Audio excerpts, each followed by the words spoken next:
Stellar Blade was revealed in late 2021 during one of the PlayStation showcases. It appeared to be a crazy action game with some manner of space sci-fi setting. I like crazy action games, and the visual style of the game looked unique enough, so my interest was piqued. I waited patiently for the game's release, all while more details gradually revealed themselves. Now the game has been out for a while, so let's take a look to see if my interest was warranted. Stellar Blade takes place in the far-flung future. Earth has been ravaged by monsters, and human society as we know it collapsed long ago. Some human life managed to escape to an orbital colony to one day fight back and reclaim the planet. And what remains on Earth are the monsters that devastated it and the stragglers of humanity that weren't lucky enough to escape. The player assumes the role of Eve, a member of the 7th Airborne Squad in the Army of the Orbital Colony. Her squad is deployed as the colony's latest effort to rid the Earth of the Natibas, the monsters wreaking havoc on the planet. Things quickly go sideways, and Eve is the last survivor of the mission, narrowly escaping death thanks to the assistance of Adam, a human living on the surface. From there, the story lays out the broad goal of confronting what they call the Elder Natiba in order to finish Eve's mission and save the remnants of humanity on Earth. I'll be honest, I did not find the story and characters of the game to be all that interesting. It does a good enough job at contextualizing what you're doing, but I was never really eager to know what came next. The broad strokes of the plot were pretty much what I was expecting. There are a couple of twists, but not anything really shocking. On its own, a by-the-numbers plot isn't much of an issue. Usually in a game like this, a charismatic protagonist, or an interesting world, can carry what would otherwise be a rather blasé story. Unfortunately, Stellar Blade lacks the latter elements as well. Eve is a serviceable protagonist, but she isn't really all that interesting. I never really cared about seeing what she did next. My opinion of Adam had a much more negative slope. He started off fine, but as the game went on, he became more prone to the sidekick that points out the obvious type of dialogue, and his dynamic with Eve and Lily did not feel like it was all there. Of the 3 lead characters, I liked Lily the most. She's not award-winning by any means, but she had an energy about her that I appreciated. Aside from that, there were a couple of side characters I enjoyed. I rather liked Sue and Enya and the story that unfolds across their couple of quests. I also enjoyed Kea, the junk shop owner in Zion.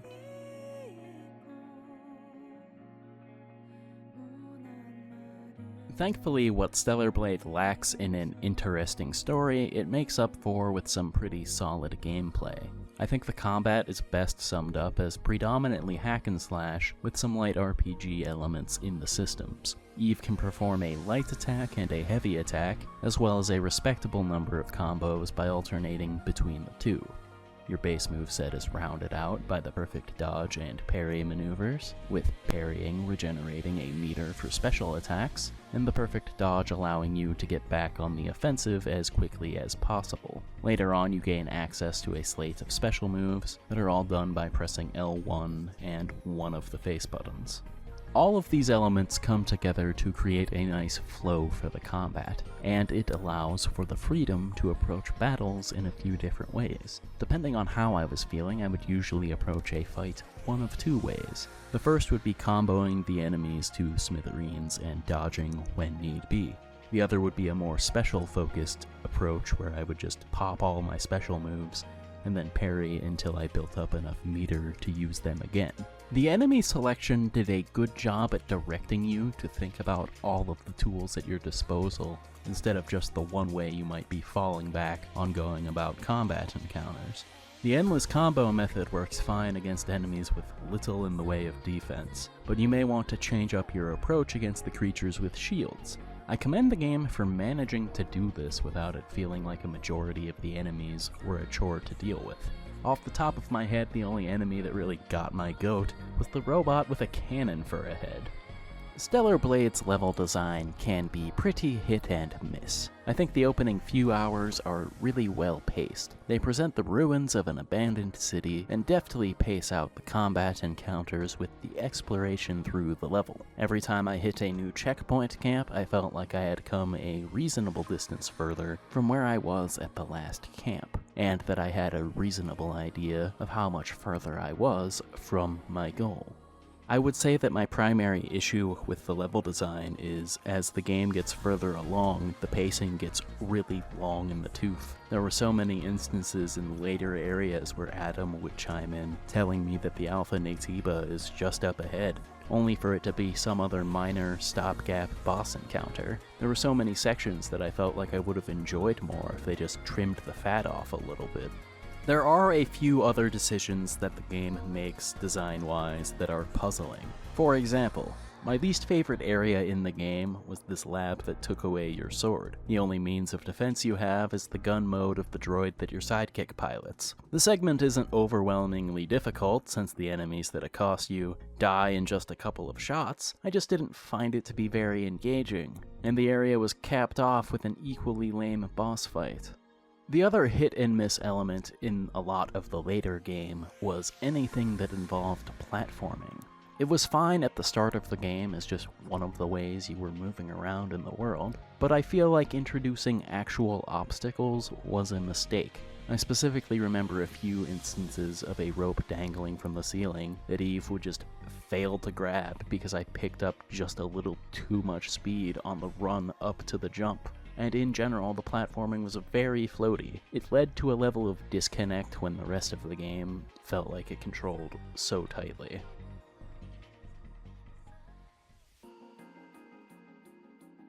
Stellar Blade is a very visually impressive game. The environments and enemy designs are where I'd say this game shines the most from a visual standpoint. There's an instance in the first couple of hours where Eve is exploring what is essentially a massive server room that houses all of humanity's existing records before the societal collapse. The sense of scale in that room is what made it stick out to me. For a moment, it looks like a pretty average server room, and then the camera finds Eve, and it turns out that the room is the size of a city block, and the computer towers are several stories high.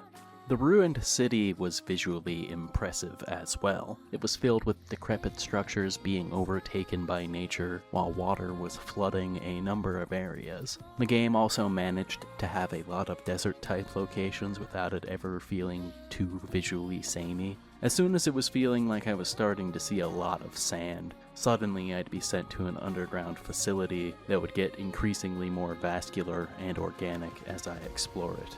The enemy designs were all very cool to look at.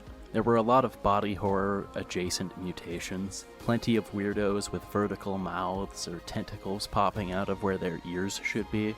Most of the boss designs looked quite impressive as well. One of the first boss battles is with this Natiba that has its chest cavity essentially being the starting point of its mouth, while it narrows out the further you go up its body. I wish the key characters were as visually distinct as the enemies were. Eve's design was alright. I found her most memorable element to be the shockingly good hair physics, though. I did also find a couple of outfits that I thought looked pretty cool. I do think that the game does itself a disservice by making the default outfit the most generic of the bunch, though. Adam's design could be replaced with almost any other humanoid character in the game, and I don't think it would change that much. There were some NPCs that looked rather striking. Oracle looked pretty cool, and I really enjoyed the design of the lady who stood next to the odd jobs board in the city.